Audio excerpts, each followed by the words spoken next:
여비서에 이어서 가사 도우미까지 성폭행한 혐의를 받고 있는 전 동부그룹 김준기 회장. 지금 질병 치료를 이유로 2년째 미국에 머물고 있는데 과연 제대로 수사할 수 있을까요? 최근에 논란이 된 것은 집안에서 일하던 가사 도우미를 성폭행한 혐의로 이제 고소가 되면서 새로 드러났는데요. 그전에도 비서를 성추행한 혐의로 고소가 돼 있는 그런 상태입니다. 그런데 그 사실 여부는 밝혀져 봐야 알겠지만 가사 도우미 측의 증언에 따르면 아주 음란 동영상도 많이 보고 이런 생활을 하는 자인 것 같습니다. 그런데 이제 질병을 치료한다면서 미국에 가 있는데 현재 여권은 취소가 돼 있는 상태로 알려져 있습니다. 그런데 계속 안 들어오고 있는데 이런 상황에서 과연 불러들여서 수사를 제대로 할 수 있을까요? 한번 법조인들 의견도 들어보도록 하겠습니다. 관련된 녹취 먼저 들어보죠. 나 안 늙었지. 아니, 좀 하지 마시라고요. 나이 먹고 이제 저 부드럽게 굴 줄 알아야지. 가만히 있어.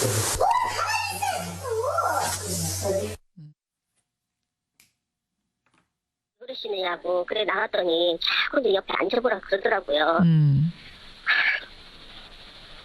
그래가지고 제가 밥해야 된다고. 답해야 된다고. 저녁하고 있는데 왜 그러시느냐고. 그러고 자꾸 앉아보라고. 그러더니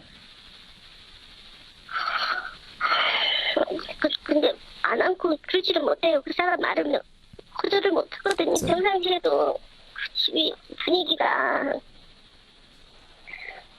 누가 와도 다 그냥 절절절 매는 그런 상황이고 하니까 제가 그 사람이 합의를 하자고 변호사를 통해서 온 거예요. 나는 무조건 구속이다.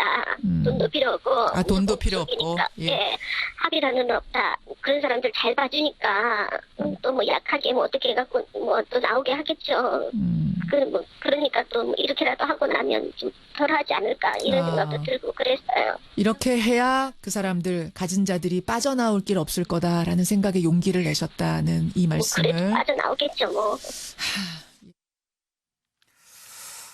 정혁진 변호사한테 먼저 좀 물어볼까요? 지금 네네. 보면은 피해자들이 여비서 가사 도우미 전형적인 갑을 관계, 그야말로 갑을도 슈퍼갑을이죠. 네네. 자신이 마음대로 할 수 있는 위치에 있는 그런 사람들이 피해자거든요. 네네. 아주 질도 나빠 보이는데 네네. 무엇보다도 지금 안 들어오고 있는데 네네. 어떻게 할 수 있을까요? 일단은 그 김준기 회장이 사실은 입지전적인 인물이에요. 예. 왜냐하면 젊은 날에 그 동부그룹의 전신인 미륜건설을 20대 중반에 설립해가지고 아주 대재벌을 갖다가 만든 사람이거든요. 예.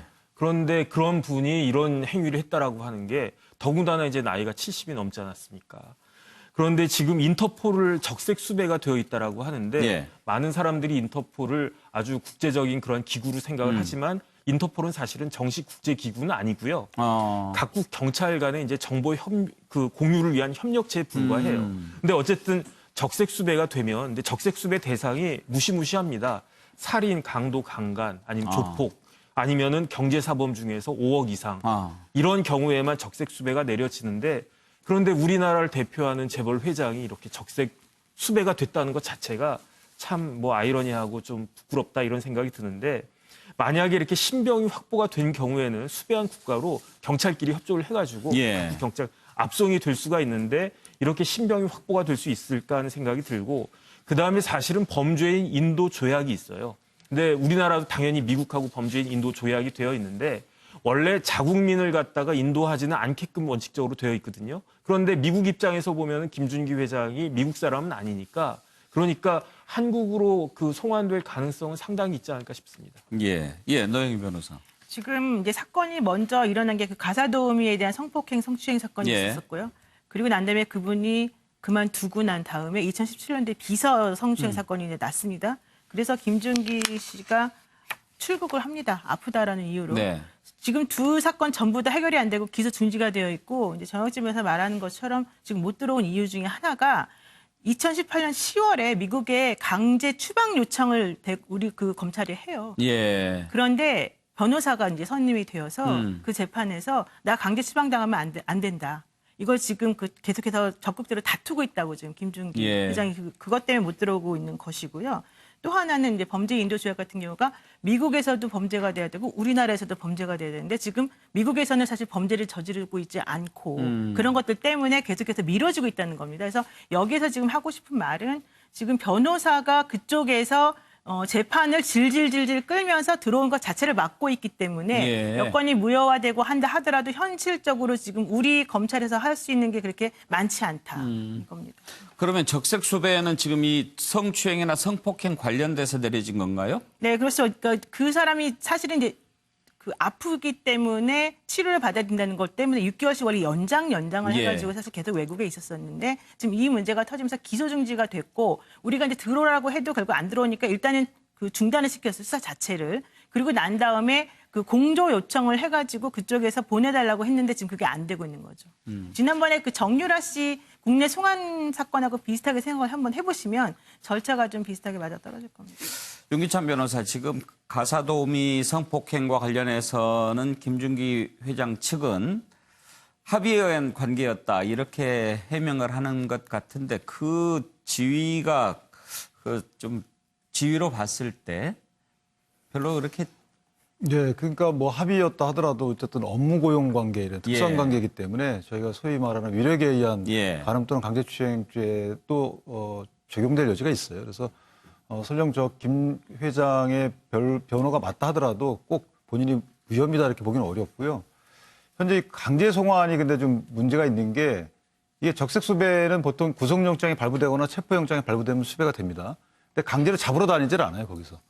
그다음 인도 절차는 잡혀 있는 상태, 그러니까 체포가 된 이후에만 인도 절차가 가능한 거라서 현재는 그래서 여권 무효화 시켜가지고 불법 체류자 신분을 만들려고 했더니 거기 또 다투고 계시잖아요. 그래서 결국은 범죄 인도 절차가 개시된다 하더라도 또 이 그 재판을 또 할 수 있어요. 그래서 수년이 걸릴 수도 있어서 옛날에 그 유병원 씨의 따님 같은 경우에도 꽤 걸렸잖아요. 그래서 이게 만만치 않다 데리고 오는 게. 그래서 상당히 장기화될 수 있을 것 같아요. 그래서 기소중지 상태가 사건이 제기되기까지도 오래 걸릴 것 같다. 그런 우려가 좀 있습니다.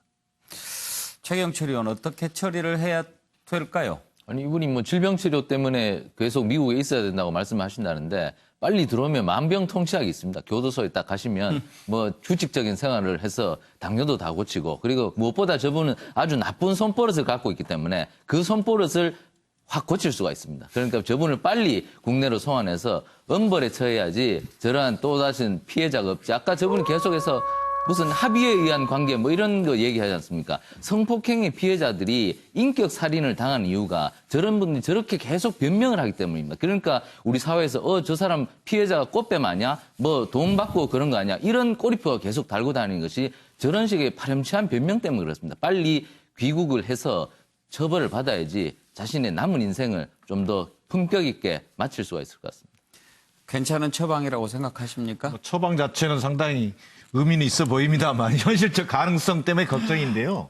저는 정말 사회적 약자라고 있지 않습니까? 아까도 말씀드렸습니다. 앵커께서도 말씀하셨습니다만 그런데 이 사회 지도층 인사라고 하는 사람들이 돈이면 다 된다.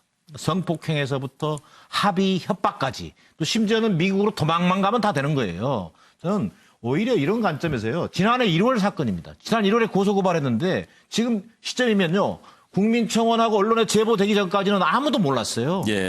자, 그동안 사법당국 뭐 한 겁니까?